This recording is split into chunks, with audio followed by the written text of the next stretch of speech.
Bien, en este vídeo vamos a ver en qué consiste el fenómeno de hidrólisis. Bueno, pues se sabe que la hidrólisis es el proceso que tiene lugar cuando disolvemos algunas sales en agua. Estas sales alteran el equilibrio de protones y de OH que tiene el agua en su proceso de autoionización y como resultado pues transforman lo que es una disolución neutra, una sustancia neutra como es el agua, en una sustancia ácida o básica. Es decir, la hidrólisis es el proceso de reacción de los iones de una sal con el agua que provocan la partición de la lisis, partición de la molécula de agua. Agua, lisis, partición. Es el proceso contrario a la neutralización. Y bueno, vamos a analizar cuándo se produce eso, teniendo en cuenta que tenemos 4 tipos de sales. Las sales son el compuesto procedente de la unión de un ácido y de una base. Ahora bien, como los ácidos y las bases pueden ser fuertes o débiles, pues tenemos 4 casos posibles. ¿Cuáles son los que vamos a ver? En el primer lugar vamos a ver las sales procedentes de ácido fuerte y de base fuerte. En el segundo lugar, las sales procedentes de ácido débil y de base fuerte. En el tercer lugar, las sales procedentes de ácido fuerte y de base débil. Y en cuarto lugar, pues las sales procedentes de ácido débil y de base débil. En el primer caso tenemos una sal procedente de ácido fuerte y de base fuerte, por ejemplo el cloruro de sodio. El cloruro de sodio, al diluirse en agua, como electrolito que es, se disocia totalmente en sus iones, en el ion sodio y en el ion cloruro. Pero como ambos iones son iones procedentes de ácidos y bases fuertes, no provocarán hidrólisis. Eso siempre es así. Un ion procedente de un ácido fuerte o de una base fuerte no provoca hidrólisis.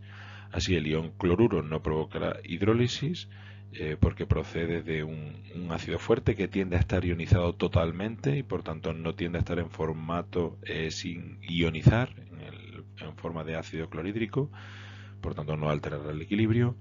Y del mismo modo el ion sodio, que procede del hidróxido de sodio, por tanto no provoca hidrólisis. Y el pH resultante de diluir cloruro de sodio en agua sería un pH neutro, una disolución neutra.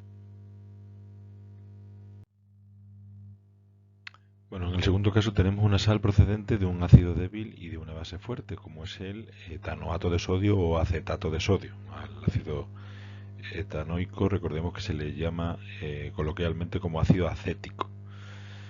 Entonces el acetato de sodio pues se disociará como sal que es, como electrolito que es, en el ion acetato que tenemos aquí y en el ion sodio.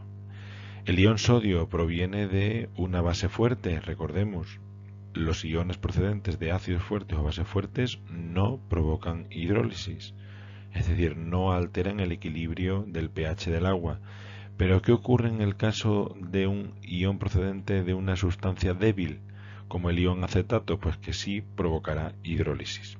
Es decir, si analizamos la reacción que tiene lugar cuando el ion acetato entra en contacto con el agua, pues veríamos que el ion acetato se va a unir, aquí tenemos el ion acetato, se va a unir al agua, va a partir el enlace en la molécula de agua y captará los protones del agua formando ácido acético, una sustancia que tiene tendencia a mantenerse así, sin ionizar.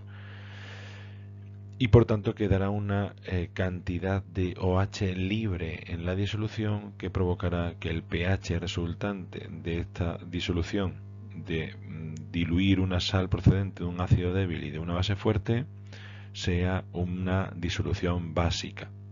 En los problemas, ¿cómo vamos a saber si es una sal procedente de ácido débil o base fuerte? Bueno, por la práctica y por hacer muchos vamos a ya detectarlo rápidamente, pero también porque nos darán la casus A o la casus B del ácido o de la base de la que procede la sal o el ion de la sal que estemos estudiando.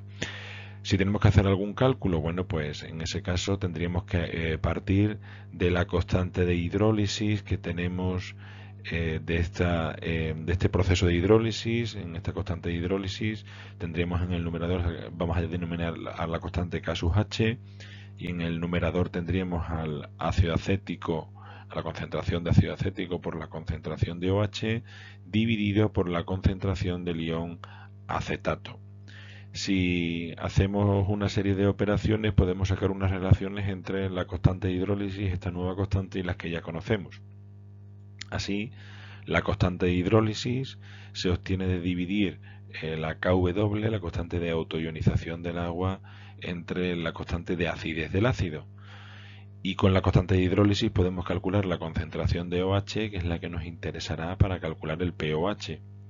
Si sabemos la constante de hidrólisis, ¿qué no la sabemos? Bueno, pues podríamos utilizar la tercera fórmula, en la que la concentración de OH es igual a la raíz de la molaridad de la sal, que nos van a dar, por Kw partido por K sub A. Haremos algún problema al respecto. En el tercer caso es un caso similar, pero es ahora el ion procedente de la base el que procede de una base débil. Es el caso del cloruro amónico. El ion cloruro, al proceder de un ácido fuerte, ya sabemos, no provoca hidrólisis, pero el ion amonio pues sí provoca hidrólisis porque proviene del amoníaco. ¿Cómo es el proceso de hidrólisis? Bueno, pues el equilibrio de hidrólisis lo tenemos aquí debajo.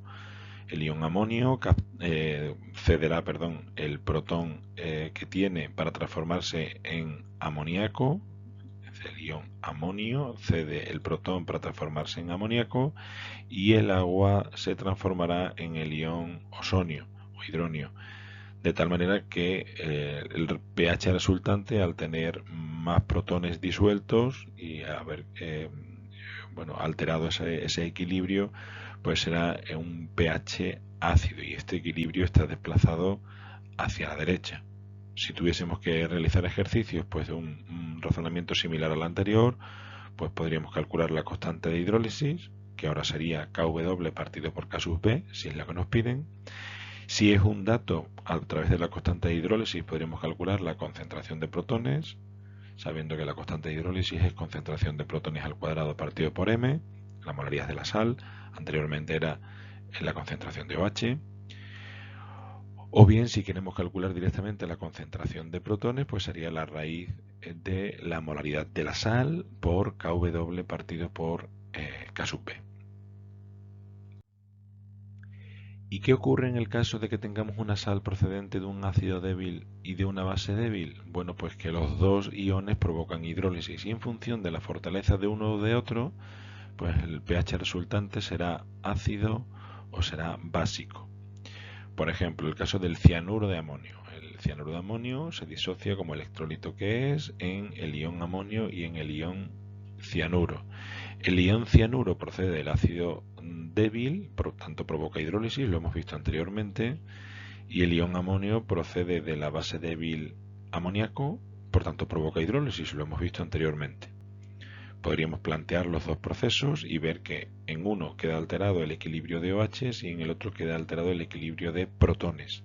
Ahora bien, a nivel global, ¿qué queda más? ¿Protones o bien OH? Bueno, pues tendremos que analizar la fortaleza, y la fortaleza la analizaremos a partir del dato conocido, que será las constantes de acidez y de basicidad, K sub A y K sub B. Así, si K sub A es mayor que K sub B, la disolución resultante será ácida. Si K sub B es menor que si K sub A es menor que K sub B, la disolución será básica, y si K sub A es igual a K sub B, la disolución será neutra. Y para los problemas, para calcular esa constante de hidrólisis global de ambos procesos, pues nos quedaría una ecuación de Kw partido por K sub A por K sub B, y para calcular la concentración de protones, pues ahí tenemos la ecuación, que como vemos no depende de la molaridad en sí. Bueno, la molaridad va a quedar simplificada y va a depender de las constantes de acidez y de basicidad. Veamos un ejemplo de los típicos que nos suelen poner en la EBAU, que es el del estudio cualitativo del proceso de hidrólisis. Aquí nos dan 4 sustancias y nos dicen que indiquemos de forma cualitativa si el pH que se obtendría al disolver las siguientes sales en agua será ácido, básico o neutro. Y nos dan el cloruro de sodio, el etanoato o acetato de potasio, el carbonato de sodio y el nitrato amónico. También nos darían el dato de las K sub A o K sub B para indicarnos que los ácidos de los que proceden son fuertes o débiles, ¿vale? O la base. Este sería el planteamiento, como en resumen de lo que hemos visto, de este tipo de ejercicios. Veamos el primer caso. ¿Por qué decimos que los iones procedentes de una base fuerte o de un ácido fuerte no provocan hidrólisis? Bueno, pues aquí lo vemos, ¿vale? Pero si no lo hemos entendido todavía. Si nos damos cuenta, aquí en el primer lugar tenemos el ion sodio. Si el ion sodio tuviese tendencia a partir la molécula de agua para combinarse con el OH del agua, formaría NaOH. Pero el NaOH sabemos que es una base fuerte. ¿Y qué condición tenía la base fuerte? Pues que su grado de disociación, es decir, estaba totalmente disociada. Su grado de disociación es igual a 1. Si es igual a 1, quiere decir que no se va a encontrar nunca en formato de NaOH sin ionizar, sino que todo el NaOH siempre va a estar en formato de sodio y en formato de OH. Por tanto, al final obtenemos lo mismo que teníamos al principio. ¿Qué le ocurrirá al cloruro? Pues exactamente igual. El cloruro se unirá al protón para formar ácido clorhídrico, pero como el ácido clorhídrico tiene un grado de disociación igual a 1 por ser un ácido fuerte y estar ionizado totalmente, volvemos a tener una concentración de iones igual a la anterior. De tal manera que la concentración de OH con respecto a la concentración de protones es igual, y por tanto, como es igual la de uno y la de otro, el pH es neutro. En el segundo caso, del cual nos darían el valor de K sub A para indicarnos que el ácido del que procede esta sal es un ácido débil, pues sí provoca hidrólisis. Para el caso del potasio, el potasio al proceder de una base fuerte como es el hidróxido de potasio y el tener un grado de disociación igual a 1 no altera la concentración de OHs y por tanto tendría los mismos OHs que al principio. Pero el ion acetato, al unirse a un protón, dará lugar al ácido acético, ácido etanoico, que sí es un ácido débil que tiende a disociarse poco, es decir, que su grado de disociación es bastante menor que 1. De tal manera que sí liberará acetato y protones, pero la cantidad de estos protones en comparación con los OHs será mucho menor, de ahí que la concentración de OH disuelto, debido al primer proceso, en comparación con los protones debido al segundo proceso, nos dará un pH básico. ¿Y qué ocurrirá cuando tengamos una sal procedente de un ácido débil y de una base fuerte? Bueno, pues aquí no es exactamente igual que en el apartado anterior. Lo que pasa es que en este caso, pues este ácido que hemos puesto aquí, bueno, es del ácido carbónico. También lo podemos haber cogido con el hidrógeno carbonato, porque del carbono realmente vamos a pasar al hidrógeno carbonato, ¿vale? Que sería su ácido conjugado. De tal manera que el ion carbonato, bueno, pues el ion carbonato se va a unir a protones para formar el ácido carbónico o el hidrógeno carbonato, que tiende a diluirse, a ionizarse muy poco por ser un ácido débil, dando lugar a protones y a carbonato, pero esta cantidad de protones va a ser mucho menor que los OH procedentes de la base fuerte. Por eso el pH será un pH básico. Y en el último caso pues tenemos una sal procedente de una base débil y de un ácido fuerte, que es el razonamiento similar a los anteriores. El ácido fuerte, el ion procedente del ácido fuerte, que es el nitrato, no va a tener tendencia a unirse a los protones para formar ácido nítrico, porque al ser fuerte y ser alfa igual a 1 va a estar totalmente ionizado, es decir, que el equilibrio estaría desplazado hacia el primer miembro, en forma de nitratos y de protones. Sin embargo, el ion amonio sí tiene tendencia a unirse a los OHs o bien a perder un protón y transformarse en el NH3 y H3O